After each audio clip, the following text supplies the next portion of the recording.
Hello, this is Charlotte here from the Deteriorating Patient Nurses team. This is a short teaching video highlighting changes that have occurred with this EPIC Sepsis Navigator for adult inpatients.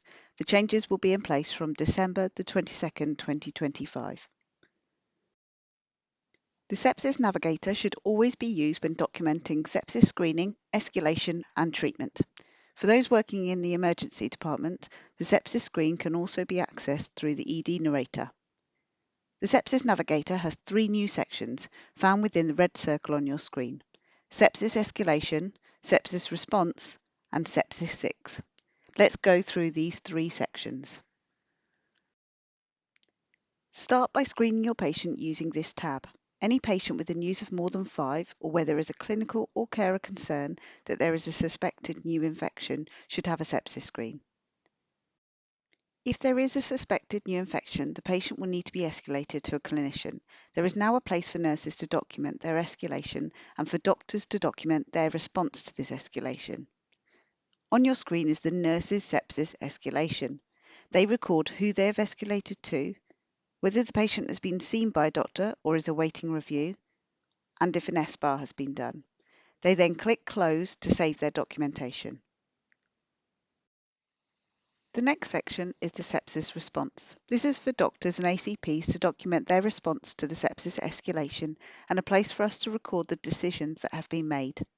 The clinician should mark the time of their review, and they then have three options, and this depends on the patient's news score and the results of the sepsis screen. They will need to choose either news of 7 or more, news of 5 to 6, news of 1 to 4. Depending on their choice, this will cascade onto another question. We've made these into three separate sections based on our policy and national guidance that a senior clinician needs to review the patient with a news of more than 7, a patient with a news of 5 to 6 or 1 to 4 can have an initial review by an FY2 or above. So this slide goes through the cascades that occur depending on which sepsis response you choose. So if you choose that the patient is newsing a 7 or more, there are two sepsis decisions available to you. So you either say that you're going to commence the sepsis 6 to be given within 1 hour, or you don't want the sepsis 6 to be given.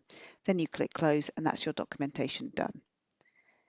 If the patient is newsing 5 to 6, you would click on this, and then these are the options that come up for you. So decision to give antibiotics, and you give that within 3 hours. Decision not to give antibiotics, or you might feel that the patient is very unwell after assessing them, so you actually want the sepsis 6 to be commenced within 1 hour. Then you click Close, that's your documentation done.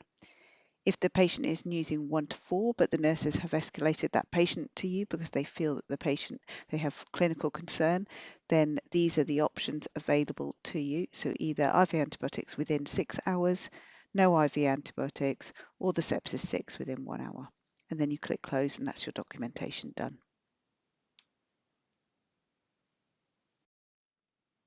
If your patient has been assessed as needing the sepsis 6 within 1 hour, then we now have a place to document this on the Sepsis Navigator. Head to the Sepsis 6 tab here, and then this will open up this page. This then enables you to click on anything that you have completed as part of the Sepsis 6. It's really important that you start the sepsis timer first. So once you click Start on this, you have to then close it straight away in order for it to start counting. So then you will then see it on your storyboard like this. Once you have done that, you can then go back into the Sepsis 6 tab and then tick off anything that you have given.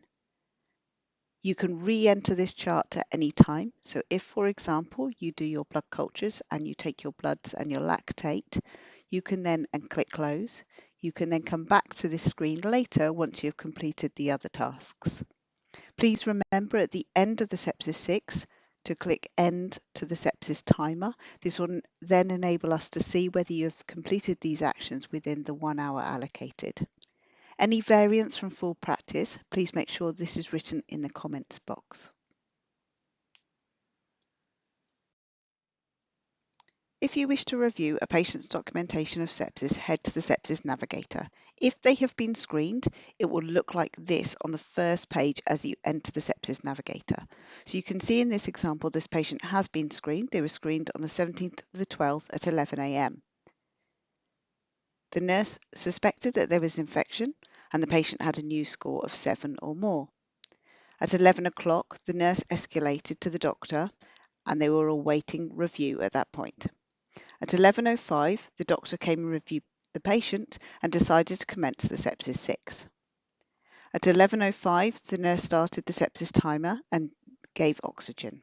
At 11:08, blood cultures, bloods and a lactate were taken. At 11:12, a repeat lactate was taken.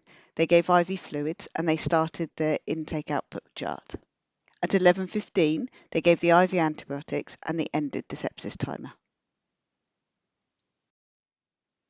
Just for further information for doctors or ACPs wanting to complete the Sepsis 6 order set, you can find this by typing in Sepsis 6, and this is the order set you are looking for. This order set is for paediatrics, neonates, adults and maternity, so you can just tick and choose the ones that you want. So it will look like this, and each of the order sets will have its own medication set depending on the specialties. For example, if you are caring for an adult patient, you will only see the adult medications. These changes are now live in Epic Play, and they will be live on Epic on December the 22nd, 2025. Thank you for watching.